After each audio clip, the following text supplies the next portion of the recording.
सुंदर मुखि प्रतिभा विरामे वामे विधि सुवचसां वचसां विरामे गीर्वाण वाणी भुवना भरणं भवत्या वंदे दयार्द्र चरणं शरणं जगत्या। नमो नमः प्रियांसः दर्शकाः। प्रिय दर्शकाः, पुनरागताः वयं वार्तावल्याः नवाङ्कम् आदाय भवतां समक्षम्। अहमस्मि मुकुलः द्विवेदी। अभिनन्दनं करोमि भवतां समेषाम्। अहं ऋचा अपि प्रणतिततिं निवेदयामि। प्रिय वीक्षकाः, वासन्तिके एतस्मिन् काले वृक्षेषु लतासु सुन्दराणि विविधानि कुसुमानि शोभन्ते। वसन्तः तु अस्ति एव ऋतुराजः। एतस्मिन् समये पक्षिणः स्वीय मधुरकलरवैः विशेषतः गातुम् आरभन्ते। कार्यक्रमस्य समारम्भमपि तथैव मधुरस्वरेण कुर्मः सुभाषितेन सह। काठिन्यं गिरिषु सदा मृदुता सलिले ध्रुवा प्रभा सूर्ये वैरम सज्जन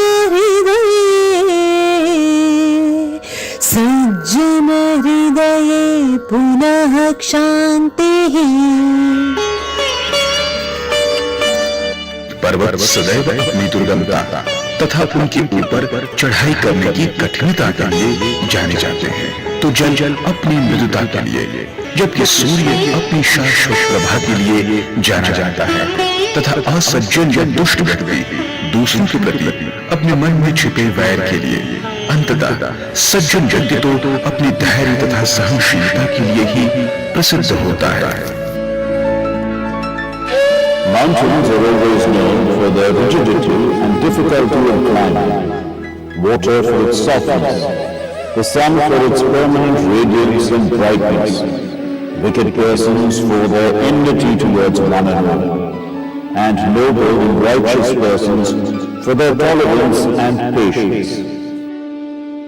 शोभनम सर्वदा हि जीवने धैर्यम् आवश्यकम्, अथ स्वस्मिन् गुणः एषः तु अवश्यमेव विकासनीयः। नूनं तावत् दर्शकाः एतस्मिन् सप्ताहे काः विशिष्टाः घटनाः जाताः तत्सर्वं संक्षिप्य ज्ञातुम् अग्रे सरामः अधुना प्रवाहि वार्ता प्रस्तुतिं प्रति।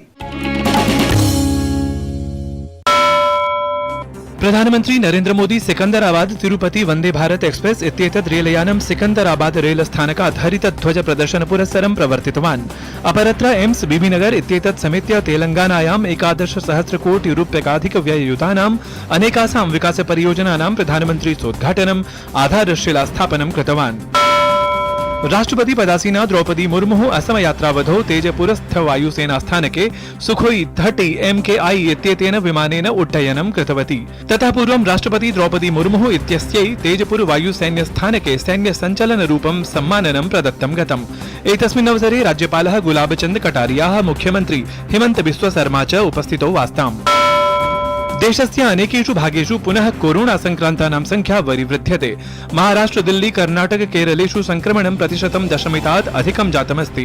केन्द्रीय स्वास्थ्य मंत्री डॉक्टर मनसुख मांडवियाः सर्वेषां राज्यानां केन्द्रशासित प्रदेशानां च स्वास्थ्यमन्त्रिभिः सह अध्यन्तर्जाल समीक्षोपवेशनं कृतवान्। राज्येभ्यः कोरोना परीक्षणादिषु अवधानार्थं तेन परामृष्टम्। उपराष्ट्रपति जगदीप धनखड़ः नवदिल्ल्याः विज्ञान भवने स्वामी दयानंद सरस्वत्याः 200तम्याः जयन्त्याः अवसरे स्मारिकां प्रेषचीटिकां विमोचितवान्। अत्र अवसरे ऋषिकेशतः स्वामी सुमेधानंद सरस्वती, योगगुरुः स्वामी रामदेवः, स्वामी चिदानंद सरस्वती अथ अन्ये गणमान्याः च उपस्थिताः आसन्। हनुमत् जन्मोत्सवः देशे सर्वत्र उत्साहेन आचरितः। एतस्मिन् अवसरे अनेके कार्यक्रमाः आयोजिताः आसन्। केन्द्रीय गृहमन्त्री अमित शाहः गुजरातस्य सारंगपुर धाम्नि हनुमतः 55 फीट् समुच्चायाः प्रतिमायाः अनावरणं कृतवान्। अपरत्र मध्यप्रदेशस्य जबलपुर स्थिते पंचमठा मन्दिरे भगवते हनुमते 1 टनमित लड्डूकानि उपस्थापितानि। राष्ट्रपति पदासीना द्रौपदी मुर्मु असमस्य काजीरंग राष्ट्रियोद्याने गज महोत्सवस्य उद्घाटनं कृतवती। गज परियोजनायाः 30 वर्ष सम्पूर्तिकाले महोत्सवस्य एतस्य आयोजनं कृतम् आसीत्। राष्ट्रपतिः अवदत् यत् गजानां रक्षणं, विकासं, तेषां जीवनस्य आह्वानानां समाधानं च कर्तुं प्रभावी योजना निर्माणं प्रशासनस्य प्राथमिकता अस्ति। ऐषमः अन्ताराष्ट्रिय योग दिवसस्य कृते न्यूनदिवसाः अवशिष्टाः सन्ति। तावत् असमस्य डिब्रूगढ़ विश्वविद्यालय परिसरे योग महोत्सवस्य आयोजनं जातम्। योग महोत्सवे केन्द्रीयायुष मन्त्री सर्वानन्द सोनोवालं समेत्य गणमान्याः जनाः योगाभ्यासं कृतवन्तः। अत्र अवसरे आयुष मन्त्री सोनोवालः अवदत् यत् सर्वे योगेन सह निश्चलतया संगतिं कुर्वन्तु इति। इस्रायेलस्य तेल अवीव नगरे आतङ्किनः आक्रमणे एकः जनः मृतः 5 जनाः च व्रणिताः। तदनन्तरम् आरक्षिभिः प्रतीकारं कृत्वा सः आतङ्की मारितः। इस्रायेल देशस्य विदेश मन्त्रालयेन एतं सकलं घटनाक्रमम् आतङ्क्याक्रमणम् इति निरूपितम्। तेन सह तत्रत्येन प्रधानमन्त्रिणा अपि नागरिकान् उद्दिश्य सुरक्षाबलानां निर्देशानाम् अनुसरणं कर्तुमपि आह्वानं कृतम्। दर्शकाः, अद्य संस्कृत प्रवाह वैभवम् आधृत्य वयम् आनीतवन्तः किमपि विशिष्टमेव। सत्यं, संस्कृतस्य अर्वाचीनत्वं पदे पदे वयं पश्यामः एव। एतदनुसारमेव उत्तरप्रदेशस्य राजधान्यां लखनऊ नगरे एकस्मिन् विद्यालये कथं संस्कृतस्य शिक्षणं प्रचलति इति ज्ञातुकामाः वा भवन्तः? मुकुल, कः संस्कृत प्रियः एतत् ज्ञातुकामः न स्यात्? भवतु दर्शकाः, एतस्मिन् विद्यालये संस्कृत शिक्षणस्य कीदृशी गतिः इति परिशीलयामः एतेन वृत्त विशेषेण।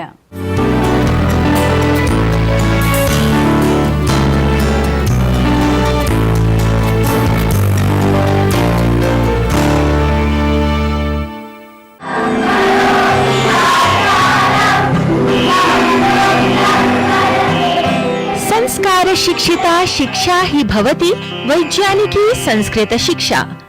सर्वांगीण विकास प्रकाशिकाम् एतां संस्कृत भाषां सन्ध्याय एव राष्ट्रिय शिक्षा नीतौ अपि संस्कृताध्ययनाध्यापनम् अनिवार्यं विहितम् अस्ति। प्रतिवदिष्यति शब्दस्य को अर्थः? मन्ये अहं किमपि वदामि, श्रुत्वा त्वं वदसि, यत् पश्चात् कोऽपि वदति सा प्रतिवदति। स्पष्टम्?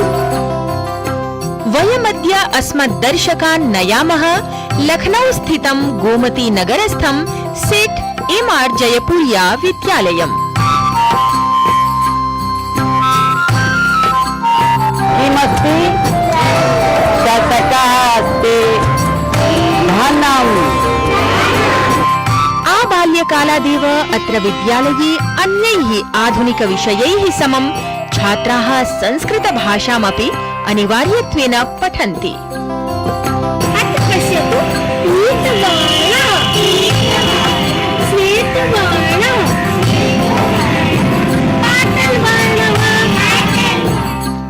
संस्कृताध्ययनेन जीवने स्थिरता आयाति। नैतिकमूल्यानां विकासे अपि संस्कृतभाषा उपकारिणी भवति। बाल्यकालादेव बालाः संस्कृतभाषां प्रति अगाढं प्रेम अनुभवन्तु, यत् हि तेषु समृद्ध साहित्यस्य अन्वेषणार्थं जिज्ञासाम् उत्पादयिष्यति।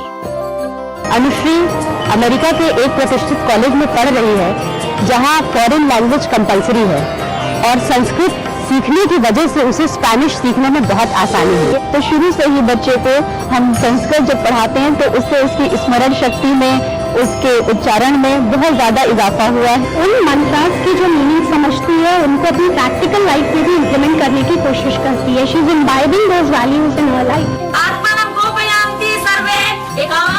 जयपुरिया विद्यालये बालाः प्रवेशारम्भतः एव रुचिमन्तः भूत्वा संस्कृतं पठन्तु।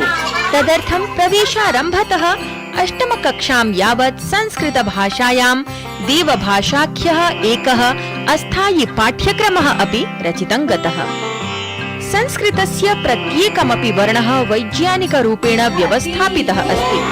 एतेषाम् उच्चारण स्थान पुरस्सरं प्रयोगेण अस्माकं मनोमस्तिष्कं तार्किकम् एकाग्रं च भवति।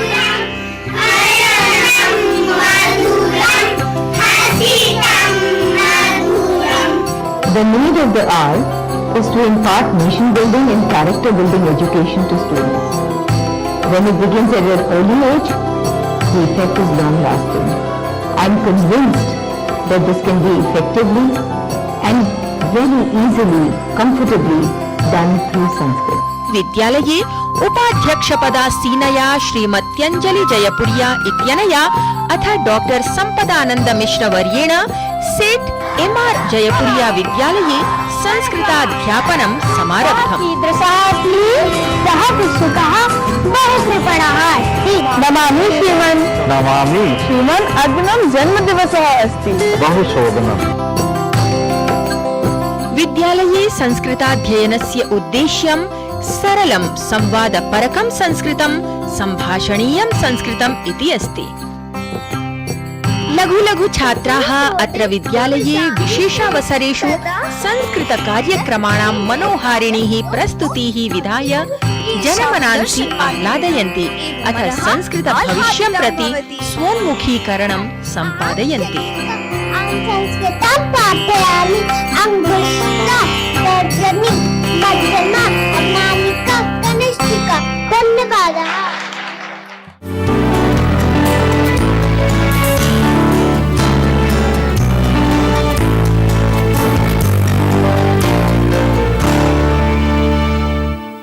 सम्यक्। संस्कृतशिक्षणस्य सुदीर्घा परम्परा एवमेव आधुनिकेषु विद्यालयेषु अपि सम्पोषिता स्यात् इति वयं सदा कामयामहे।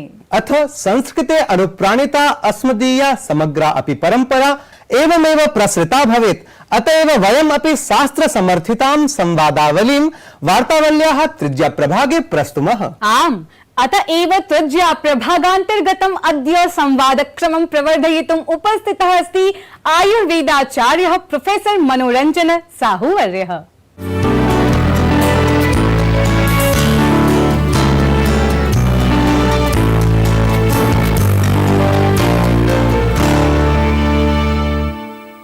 अद्य अस्माभिः सह साक्षात्कारार्थम् अतिथित्वेन समुपस्थितः वर्तते प्रोफेसर मनोरञ्जन साहुवर्यः, यो हि वैद्य सुन्दरलाल जोशी स्मृति पुरस्कारेण, वैद्यराज हरिभाऊ पराञ्जपे पुरस्कारेण, सुश्रुत पुरस्कारादिभिः च समलङ्कृतः अथ विदेशेषु अपि लब्ध प्रतिष्ठः सुख्यातः च अस्ति। अचिरमेव भवान् भारत प्रशासन द्वारा पद्मश्री इति सम्मानेनापि सम्मानितो जातः। महोदय नमस्कारः। वार्तावली कार्यक्रमे भवतः हार्दिकं स्वागतमस्तु। महोदय, यदा वयं शल्यचिकित्सा विषये चर्चां कुर्मः तदा सर्वादौ मॉडर्न सर्जरी इति आधुनिकः उपचारविशेषः मस्तिष्के समायाति। अस्माकं दर्शकेभ्यः प्रतिपादयतु यत् मॉडर्न सर्जरी इत्यत्र अथ आयुर्वेदिक शल्यचिकित्सायां तावत् कः भेदः अस्ति, अथ शल्यचिकित्सा कियती प्रभावकारिणी इत्यपि कृपया बोधयतु। आयुर्वेद के जो शल्य चिकित्सा का जो इतिहास है वो अत्यंत गौरवशाली है। ईसा पूर्व 500 साल पहले आयुर्वेद के जो शल्य चिकित्सा के जनक जो है वो काशीराज दिव्यदास धन्वंतरी है, जिनसे शल्य चिकित्सा का जो संप्रदाय है वो धन्वंतरी संप्रदाय के नाम पर जानी जाती है। उनके एक शिष्य सुश्रुत, जिनको शल्य चिकित्सा के जनक मानी जाती हैं, करीब 182 चैप्टर्स उन्होंने एक पुस्तक में लिखी है, जिनको हम सुश्रुत संहिता के नाम पर जानते हैं। उनमें से करीब 300 से अधिक शल्य चिकित्सा के बारे में उन्होंने वर्णन किए हैं। करीब 128 जो है विभिन्न शस्त्र और यंत्रों के बारे में उन्होंने वर्णन किया है, जिसको शल्य चिकित्सा के कार्य में उल्लेख की जाती है। बहुत सारे शल्य चिकित्सा जो आज हम प्रैक्टिस करते हैं वो उसी तरीके से हम प्रैक्टिस करते हैं जो सुश्रुत ने लिखे हैं। जैसे कि हम भग्न की चिकित्सा करते हैं, जैसे कि हम उदर को पाटन करके हम बेबी को डिलीवर करते हैं, जिसको हम वर्तमान समय में सिजेरियन सेक्शन के नाम पर जानते हैं। प्लास्टिक सर्जरी, जिसके हम आज बहुत मॉडर्न सर्जरी के रूप में जानते हैं। सुश्रुत के बताए हुए जो प्रिंसिपल्स है, उनके कहे हुए जो तकनीक है, जो प्रिंसिपल्स और टेक्निक दोनों जो है आज हम उसी तरह से इस्तेमाल करते हैं, जो खासतौर से राइनोप्लास्टी के तरीके जिसको हम बोलते हैं। तो उन्होंने दंड प्रदेश से जो है मांस के एक टुकड़े को निकाल करके उसके एक अंश को शरीर के साथ जुड़ा हुआ रख करके उसके नाक कटा हुआ नाक की जो है उन्होंने उसकी सर्जरी करते थे, ताकि वो विधि आधुनिक सर्जरी में बहुत बाद में आया है। करीब 1964 से एक नया युग के परिवर्तन हुआ है। उसका जो कर्णधार रहे हैं आधुनिक समय में वो काशी हिंदू विश्वविद्यालय के आयुर्वेद विभाग के शल्य चिकित्सक, किसी विशेष रूप से प्रोफेसर के एन उडुपा, प्रोफेसर पीजे देशपांडे जैसे मूर्धन्य के शल्य चिकित्सक, उन्होंने पुनराय ये प्रमाण किए कि आयुर्वेद में शल्य चिकित्सा संभव है। महोदय, आयुर्वेदे कीदृक् विधानां रोगाणां शल्य चिकित्सा संभवा अस्ति। सर्जरी इति उपचार विशेषापेक्षया एषा उत्तमा अस्ति उत वा भवितुं शक्नोति। कुछ प्रक्रियाएं आयुर्वेद में जो शल्य चिकित्सा है उनकी जो फिलॉसफी है, उनके जो प्रिंसिपल्स है वो काफी अधिक कारगर है। उनमें विशेष रूप से जो गुदा के रोग है उनमें से आयुर्वेद के जो शल्य चिकित्सा है विशेष रूप से भगंदर एक व्याधि है जिसमें गुदा मार्ग में एक फोड़ा जैसा बन जाता है और उससे शल्य चिकित्सा करने के बाद, सामान्य शल्य चिकित्सा करने के बाद उसमें जो गुदा के मांसपेशियां हैं उनमें काफी कमजोरियां हो जाती हैं या नष्ट हो जाती है। इस प्रक्रिया में आयुर्वेद के विधा द्वारा शल्य चिकित्सा करने पर उन जो विपत्तियां होती है, जो कॉम्प्लिकेशंस होते हैं, उनसे हम मरीजों को कम से कम कॉम्प्लिकेशन के बाद उनके इलाज हम कर सकते हैं। महोदय, क्षारसूत्र चिकित्सा विषये सविस्तरं ज्ञातुमिच्छामि। अत्र चिकित्साक्रमे भवता एका नूतना पद्धतिः अपि विकसिता अस्ति। का तावत् सा पद्धतिः, कियती च सा लाभकारिणी अस्ति? अपि एषा पद्धतिः वर्तमानसमये प्रयुज्यमाना अस्ति वा? क्षार चिकित्सा पद्धति आयुर्वेद का एक प्राचीन चिकित्सा पद्धति है जिसमें क्षार मतलब कॉस्टिक मटेरियल्स जो कि प्लांट से या पौधों से जो है निर्माण किया जाता है, उसकी सामान्य भाषा में अगर हम इस बात को बताएं तो पौधों को जला करके उसकी जो राख होती है उससे कॉस्टिक मटेरियल बनाया जाता है, जिसके जो उपयोग जो है मरीज के उसको पानीय रूप से उसको पिलाया भी जा सकता है कुछ बीमारियों के लिए। कुछ बीमारियों में उसके लोकल अर्थात स्थानिक प्रयोग से घाव को सुधारा जा सकता है एवं भगंदर चिकित्सा में इसकी विशेष उपयोग किया जाता है। एक तरह के ड्रग डिवाइस है। ड्रग डिवाइस मतलब कि औषधियों को शरीर के अंदर उसको अंदर बिना किसी उसको ऑपरेशन किए, बिना किसी चीर फाड़ किए हम औषधियों को जहां जरूरत है वहां तक पहुंचा सकते हैं। ये अध्ययन देश के प्रमुख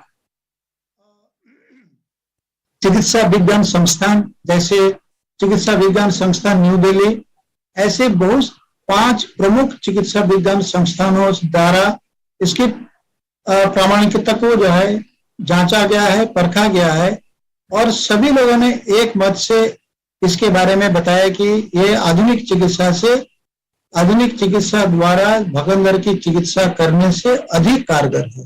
ये एक विशेष योगदान है काशी हिंदू विश्वविद्यालय के जो हमारे सहकर्मी हैं उन लोगों को द्वारा विकसित की गई इस विशेष चिकित्सा पद्धति से। इस विशेष पद्धति का नाम हम सामान्य रूप से बनारस हिंदू यूनिवर्सिटी टेक्निक बोलते हैं, लेकिन तकनीकी रूप से हम इसको IFTAK बोलते हैं, IFTAK। हर शब्द का पहला अक्षर हम लोगों ने लिया है। I stand for interception, F stand for fistula, T stand for tract, A for application, K for क्षार सूत्र। इस तकनीक से सामान्य रूप से अगर चिकित्सा के लिए 6 महीने का समय लगता है तो वो करीब 6 हफ्ते में पूरा हो जाता है। आयुर्वेदिक औषधि द्वारा व्रणचिकित्सा क्षेत्रे अपि भवता कार्यं सम्पादितमस्ति। अत्र अवगन्तुमिच्छामि यत् आधुनिके युगे आयुर्वेदोक्त औषधि द्वारा व्रणचिकित्सा अपि पुरातन पद्धत्या एव क्रियते उत समयानुसारम् अत्र किमपि परिवर्तनं विधीयमानमस्ति? इस बात जानकर आपको बहुत अच्छा लगेगा कि काशी हिंदू विश्वविद्यालय में व्रण की चिकित्सा के क्षेत्र में एक उल्लेखनीय योगदान आयुर्वेद के जो संकाय के विशेष रूप से शल्य चिकित्सा के लोगों ने किया है। विश्वविद्यालय में व्रण के ऊपर रिसर्च और नए औषधियों के निर्माण के बारे में बहुत अधिक काम हुआ है। करीब आयुर्वेद में 100 से अधिक औषधियां जो कि प्लांट से निर्माण किया जाता है उसकी वर्णन मिलता है। इन औषधियों से जो कि चिकित्सा के व्यवहार होता है, एक ग्रुप ऑफ प्लांट, 5 प्लांट्स होते हैं जिसको हम संस्कृत में पंचबलकल बोलते हैं। वो सभी जो है बहुत कॉमनली अवेलेबल है। सामान्य रूप से हिंदुस्तान के करीब करीब सभी जगह पर ये औषधियों के वृक्ष मिलता है। उनमें से बट है, अश्वस्थ है, उदुम्बर है, प्लक्ष है और पारिस, ये 5 जो औषधियों के पौधे हैं, इनके त्वक, इनकी जो बलकल है, इसका उपयोग होती है।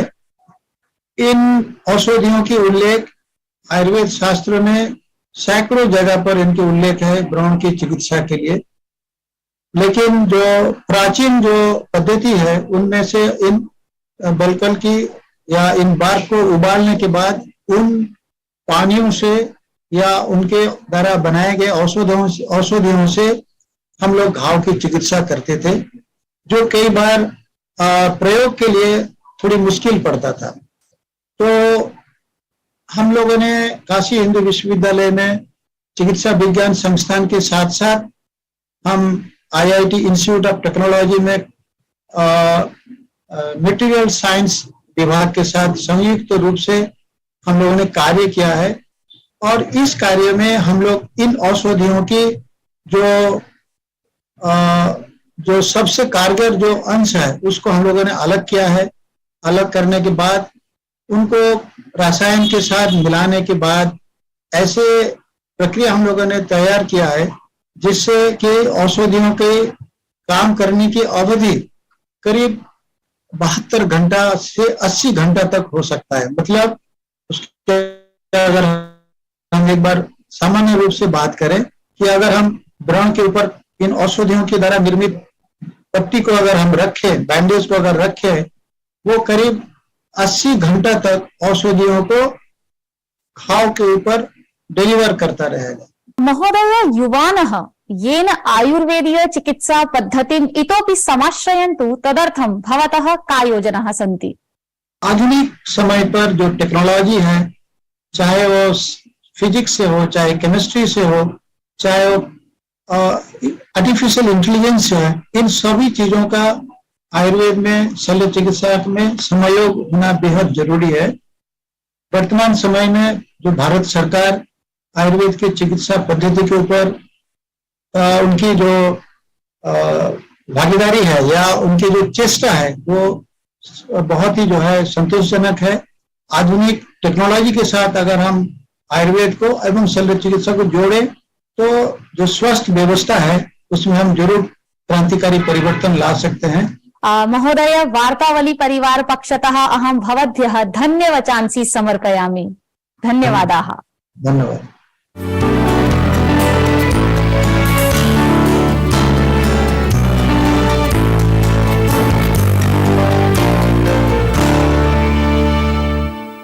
शोभनम् अत्यंत प्रेरणापरः ज्ञानवर्धकः च संवादः एषः। मन्ये यत् अनेन संवादेन सर्वे दर्शकाः निश्चयमेव लाभान्विताः भवेयुः। सत्यम्। अयि प्रिय वीक्षकाः, भवन्तः सर्वे स्वीयाः प्रतिक्रियाः अपि प्रेषयन्तु। प्रतिक्रिया प्रेषणाय अन्तर्जालीय सङ्केतं नूनम् अवधारयन्तु। सममेव वयं गीतानुवाद स्पर्धा विषयिणीः भवदीयाः अधिकाधिक प्रविष्टिः अपि अपेक्षामहे। प्रिय दर्शकाः, अनुवादार्थम् उद्घोषितम् अस्मदीयम् एतत् क्रमिकं स्पर्धागीतं स्मर्यते भवद्भिः, तथापि स्मारयामः पुनः वयम्। दिल है मुश्किल जीना यहाँ, जरा हट के जरा बच के यह ढूंढे मेरी जान।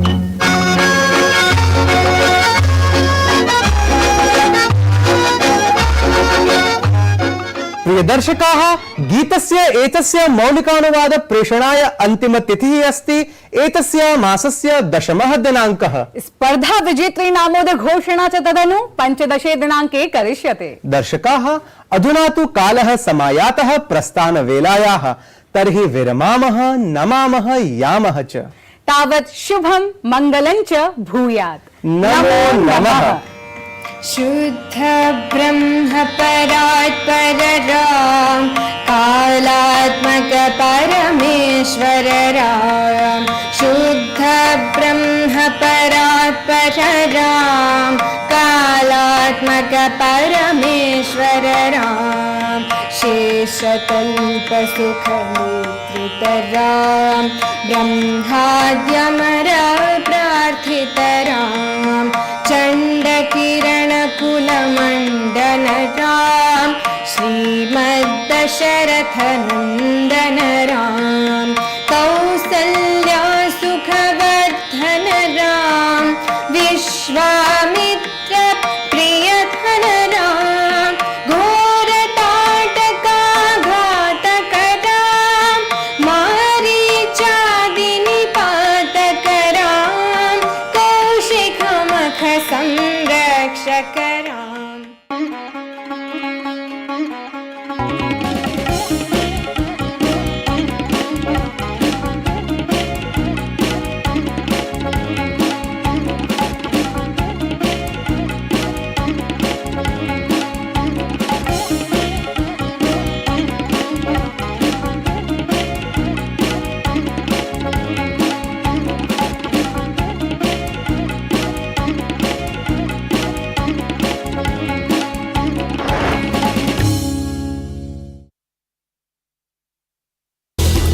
हर दिन हर पल बनती खबरें, बदलती